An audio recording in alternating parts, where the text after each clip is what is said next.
What if Iraq actually revalued the dinar tomorrow? Not next year, not 10 years from now, but tomorrow morning. Suddenly, overnight, the Central Bank of Iraq announces that the dinar has been revalued, and its value shoots up against the US dollar. Imagine waking up in Baghdad, in Basra, in Erbil, checking the exchange rate on your phone, and realizing that the currency in your pocket is worth far more than it was yesterday. What would that look like? How would Iraqis react? And what would it mean for the economy, for politics, and for the future of the country? Let's start with the emotional impact. For years, Iraqis have lived with a fragile currency. The dinar has been under pressure from inflation, from black market rates, from political instability, and from the overwhelming dominance of the US dollar in daily life. For ordinary families, that has meant rising prices for food, fuel, medicine, and rent. Salaries don't stretch far enough, savings erode, and hope feels thin. But if a revaluation suddenly happens, the first reaction would be shock, followed by excitement. Iraqis would rush to calculate what this means for their salaries, their savings, their debts. Imagine a teacher who earns 1 million dinars a month suddenly realizing that her income is worth far more in dollar terms. Imagine a shopkeeper in Karbala whose goods, imported in dollars, might suddenly become easier to afford for his customers. For a brief moment, the mood across the country would shift from despair to euphoria. But let's take a closer look. A revaluation would not be a miracle. It would be a massive financial and political gamble. To understand why, we have to ask, what does revaluation really mean? In simple terms, it means the central bank sets a new, higher exchange rate for the dinar against the dollar.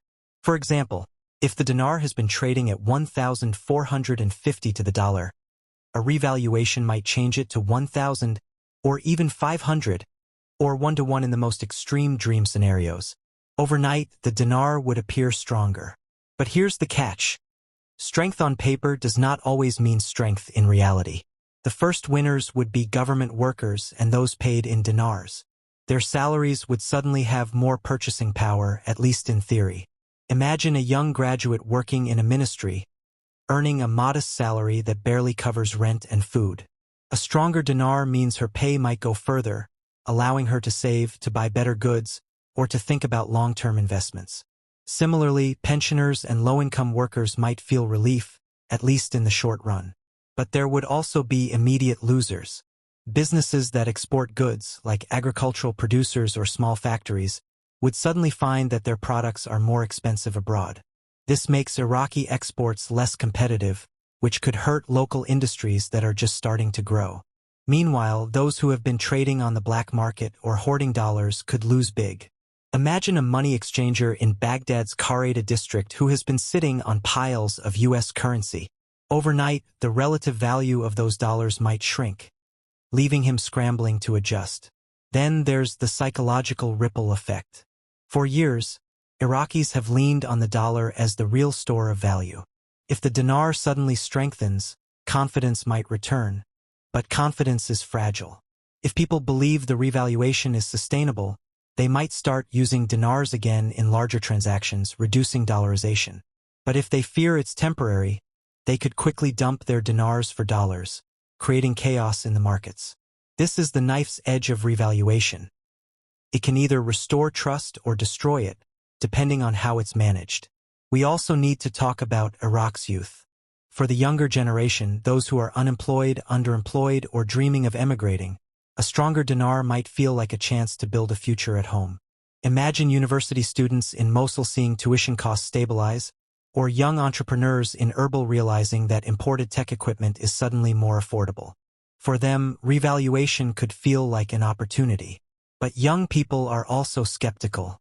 They've seen reforms announced before, only for things to fall apart.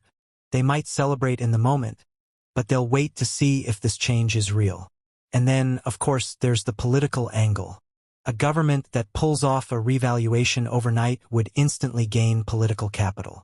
Leaders could claim victory, saying they restored Iraq's dignity, strengthened its economy, and proved that the dinar could stand tall. But opponents would quickly ask, at what cost? Did the government spend billions of reserves to prop up the currency? Did it risk inflation in the long run? Did it trade away economic independence for short-term popularity? Revaluation would not just be an economic story, it would be a political earthquake. Now let's think about the streets of Baghdad the day after. Currency exchangers would be swamped. Crowds would gather outside banks trying to deposit or withdraw. Social media would explode with calculations, rumors, and debates. Some would say this is the beginning of a new Iraq. Others would warn that it's an illusion. Markets might see a rush of shoppers, eager to buy goods before prices adjust. But confusion would be everywhere because in Iraq, where trust in institutions is already low, sudden changes often create more questions than answers. And globally, investors would be watching closely. A stronger dinar could make Iraq more attractive for foreign investment, especially in oil, gas, and infrastructure. But only if they believe the revaluation is backed by real reforms. If they see it as a political stunt, they'll stay cautious. Meanwhile, Iraqis abroad, especially those sending remittances, would suddenly see their money flows shift. A worker in Jordan or Turkey sending dollars back to his family in Najaf might find that his remittances don't go as far as before, because the dinar his family receives is suddenly worth more. That could create tension for Iraq's massive diaspora community.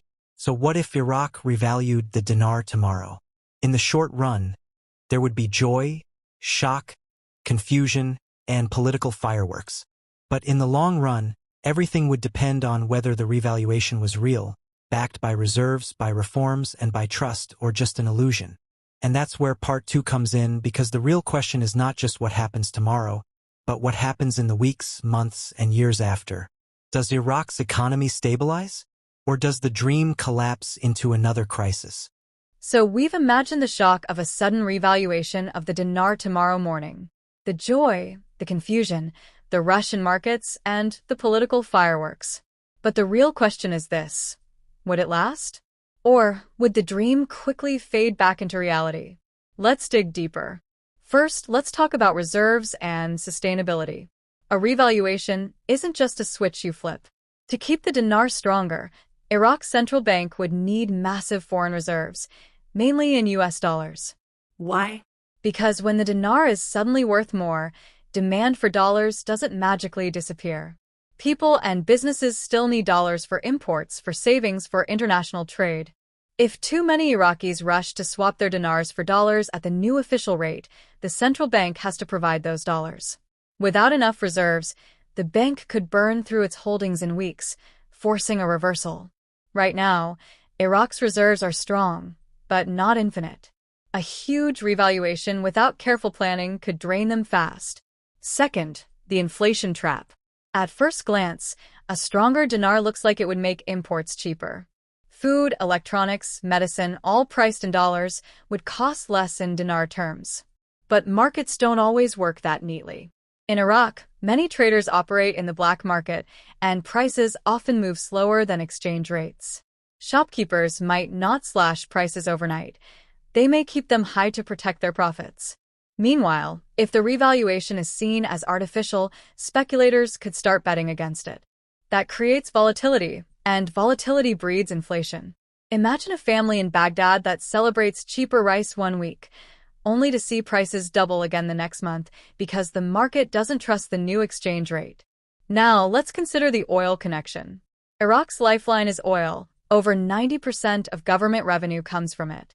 Oil is sold in dollars, not dinars. If the dinar suddenly strengthens, the government's dollar revenues don't actually change, but its spending in dinars does. On paper, it can pay salaries and projects more easily. But here's the paradox. A stronger dinar could also make Iraq's oil sector less competitive if costs rise domestically. And if oil prices fall, Iraq might struggle to sustain the stronger currency. In other words, the dinar's fate is chained to oil prices. Without diversifying the economy, no revaluation can stand firm forever. The global impact is just as important. A sudden revaluation would shock international markets that follow Iraq. Currency traders would scramble to adjust. Foreign investors might flood in at first, hoping to profit from the new Iraq. But sophisticated investors would ask, is this real or a bubble? If they suspect it's political theater, they'll leave just as quickly as they came, leaving Iraq vulnerable to capital flight. And remember, the U.S. has enormous influence over Iraq's dollar supply. Washington closely monitors how dollars flow from Iraq's central bank to local banks and exchangers. If a revaluation is seen as destabilizing, or worse, as a loophole for money laundering or sanctions evasion, the U.S. could tighten restrictions. That would immediately choke Iraq's ability to support its new exchange rate. Then there's the political side. Imagine the government announcing revaluation and basking in the glory. The ruling parties would celebrate, claiming they restored national pride. But the opposition would be quick to challenge them. Was this move based on real economics or just politics? Iraq's parliament is often divided, and a move this bold could spark bitter debates. Meanwhile, ordinary Iraqis might begin to split, some celebrating their stronger dinar, others warning that it's just an illusion. The narrative could shift fast if daily life doesn't improve as promised. Now, let's focus on ordinary Iraqis in the weeks after a revaluation. Picture a young father in Najaf. At first, his salary goes further. He can buy more groceries, maybe even set some money aside. But then his rent rises because landlords peg their leases to the dollar. The phone shop in his neighborhood still charges high prices for imported goods, saying they don't trust the new exchange rate. Suddenly, his optimism turns to frustration. Or think of a student in Basra, planning to study abroad. A stronger dinar might make tuition payments easier at first, but if the rate collapses later, his entire financial plan could be ruined. These are the hidden risks for everyday people. For the diaspora, the impact is also tricky. Iraqis abroad sending remittances home could suddenly see their dollars buy fewer dinars. That means families in Iraq might actually receive less local currency than before. While the dinar looks stronger, the reality for some households could be tougher. It's a reminder that currency moves are not one-size-fits-all. Some gain, some lose. So, could Iraq actually sustain a revaluation tomorrow? The answer depends on one word: trust. Trust from citizens that the dinar will hold its value. Trust from businesses that the exchange rate won't collapse again. Trust from international markets that Iraq's policies are sound. Without trust, no revaluation can survive. Let's imagine two possible futures.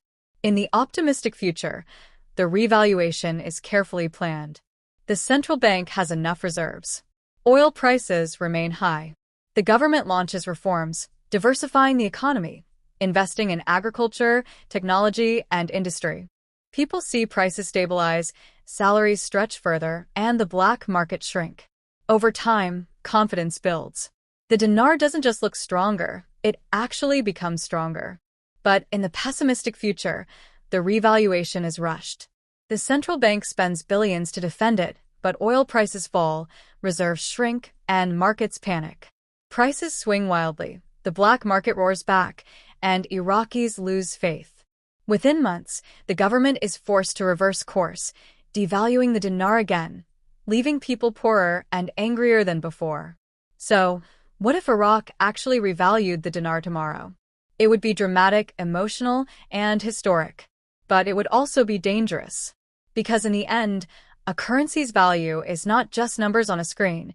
It's the reflection of an entire nation's economy, politics, and trust. Without real reforms, a revaluation could be nothing more than a dream that fades into another crisis. The final takeaway? Iraq can make the dinar stronger, but only if it strengthens its economy first. Anything else would be just a temporary illusion.